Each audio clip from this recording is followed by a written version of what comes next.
দিব্যা সেন, কৌশিকই বলছি। হ্যাঁ,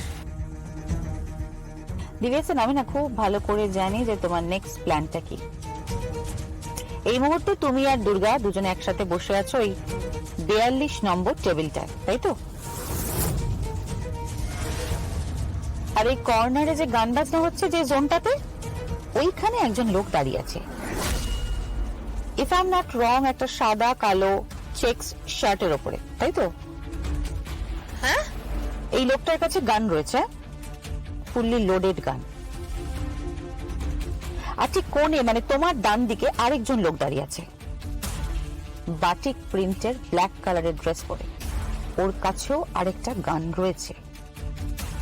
hello hello, তুমি কি বলছো? কি বলছো কি তুমি? দিব্যা, আমি না সবটা জানি, জানো তো। তোমার টার্গেট হচ্ছে দুর্গা। তুমি ওই টেবিল থেকে জাস্ট উঠবে খাওয়ার ঠিক আগে, ওই হাতটা ধোয়ার জন্য বা ওয়াশরুমে যাওয়ার জন্য।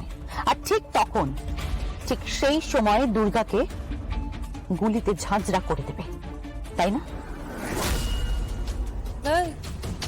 কে ফোন করেছে? কে? কিছু না, ওই কৌশিকী মুখার্জি আফসোস করছে। এখন সব সম্পত্তি হাত থেকে বেরিয়ে গেছে না, তাই। এক মিনিট।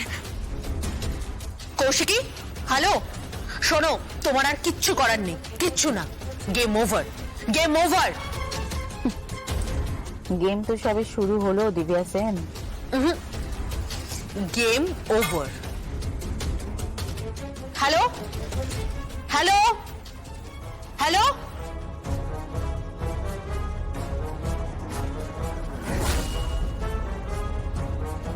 তুমি তো দুদিনের যোগী দিব্যা সেন।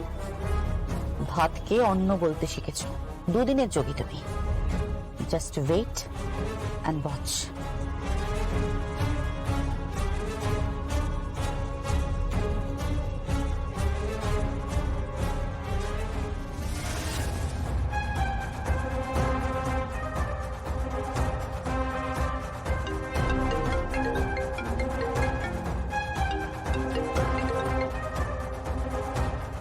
Yes ma'am. মেনন, মেনন, নিজের গানটা রেডি রাখো। হ্যাঁ, क्यों? মেনন, যেটা বলছি সেটা ভালো করে শোনো। দিব্যা ওয়াশরুমে যাওয়ার জন্য যখন টেবিল থেকে উঠবে, তখনই দুর্গাকে শুটটা করবে। लेकिन मैम আপনি জানছেন কি করে? মেনন, তোমাকে বারবার বলছি তো, আমি জানি সবটা। যা বলছি সেটা করো।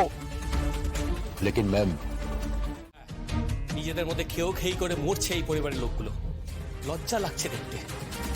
ভেবে অবাক হচ্ছি যে এই পরিবারেরই রাজনাথ মুখার্জি, দিবানাথ মুখার্জি, কৌশিকী মুখার্জি, যারা এই শহরে মাথা উঁচু করে চলেছে, একটা ক্লাস তৈরি করেছে, আর সেই ক্লাসগুলো নষ্ট হচ্ছে তোমাদের জন্য। একদম বেশি কথা বলবে না। বাড়ির জামাই জামাইয়ের মতো থাকবে। একদম ইন্টারফেয়ার করবে না। তুমি বাড়ির জামাই বলে যেও না, একদম না। দুর্গা, দুর্গা, তুমি ভুল করছো, একদম ভুল করছো। শোনো, আমরা তোমার মঙ্গল চাই। আমরা আমরা আমরা কি চাস? মঙ্গল। কি? আসলে কিন্তু মারিয়ে, আসলে তোর মঙ্গল চাস আমার? তোরা কমেডি করছিস? হ্যাঁ, কমেডি করছিস? বল, আমার সাথে কমেডি করছিস তোরা নাকি? মঙ্গল চাস, তাও আবার কার? আমার। আরে তোরা কারোর মঙ্গল চাইতে পারিস? কারোর না, না আমার, না আমার বংশে, কারণ না। তোরা শুধুমাত্র নিজেরটা বুঝিস, তাই না? কোনো বসে একটা কথা বলে দিচ্ছি, কান খুলে শুনে রাখ, বুঝলি? নেক্সট টাইম, এই যে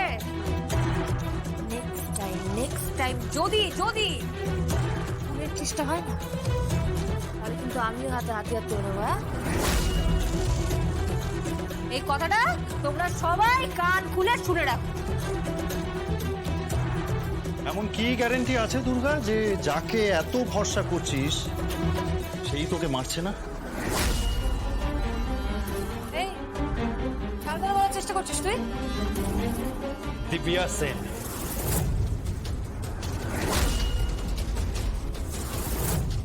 দিব্যা সেন।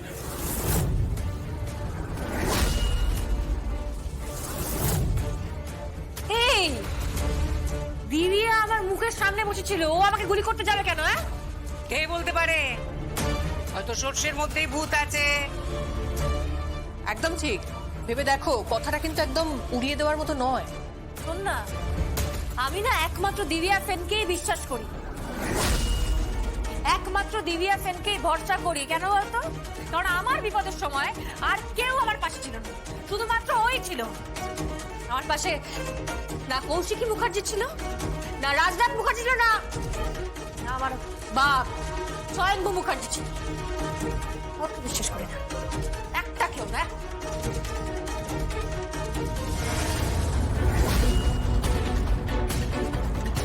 আমি জানি তুই নামছিস, খুব দ্রুত নামছিস। ফ্যাক্ট। দেখো আমি জানি তুমি যখন বিজনেসের দায়িত্ব নেবে তুমি আমাদেরকে সবার আগে এখান থেকে সরিয়ে দেবে। তবুও বলছি, আত্মীয় স্বজন না আত্মীয় স্বজনই হয়। দেখো, আত্মীয় স্বজনই কাজে লাগে, পরই হয় আপন আপন। অন্তত পক্ষে বাবা মাকে অবিশ্বাস করো না। যদিও আমি স্বয়ম্ভু মুখার্জিকে সবচাইতে বেশি ঘৃণা করি, তবু বলছি স্বয়ম্ভু তোমার বাবা আর জগদ্ধাত্রী মা। হ্যাঁ, বাবা মার সঙ্গে সম্পর্কটা ছিন্ন করো না। দুবেলা মাছকে বিড়াল চলেছে মরিকর্ণিকার ঘাটে নাইট।